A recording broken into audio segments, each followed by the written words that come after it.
Ante la temporada navideña, los mercados capitalinos ofrecen una gran variedad de productos para los preparativos de esta celebración. Esta es la primera parte de un recorrido que realizó Capital 21 por algunos de estos centros de comercio. Vamos a verlo. Nos encontramos en la romería navideño del mercado de Jamaica, donde cada año sobre Congreso de la Unión se monta un bosque temporal de árboles naturales para que usted con su familia pueda venir a seleccionar el que más les guste para su hogar.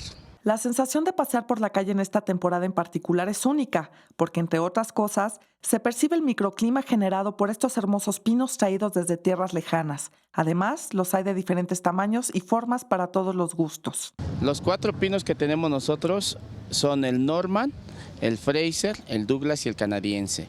Los tamaños son desde 1,5 metros hasta 5 metros en una sola pieza, que también llegamos a armar los pinos de 2 árboles, hacemos uno solo, hasta de 5 metros, ¿ok? Tenemos de todos los tamaños, todos los colores, hoy tenemos hasta los pintados también.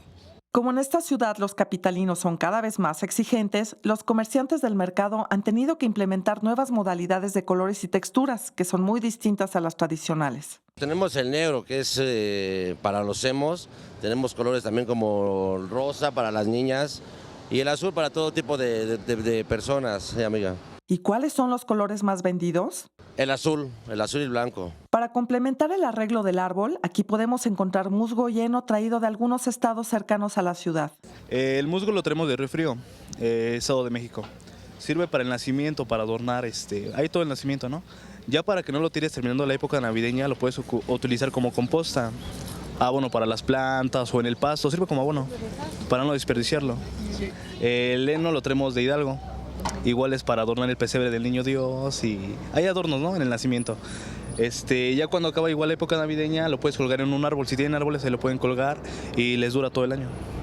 Y para concluir su larga jornada de compras navideñas, les recomiendo mucho seleccionar alguno de los platillos que ofrece la gastronomía del mercado de Jamaica.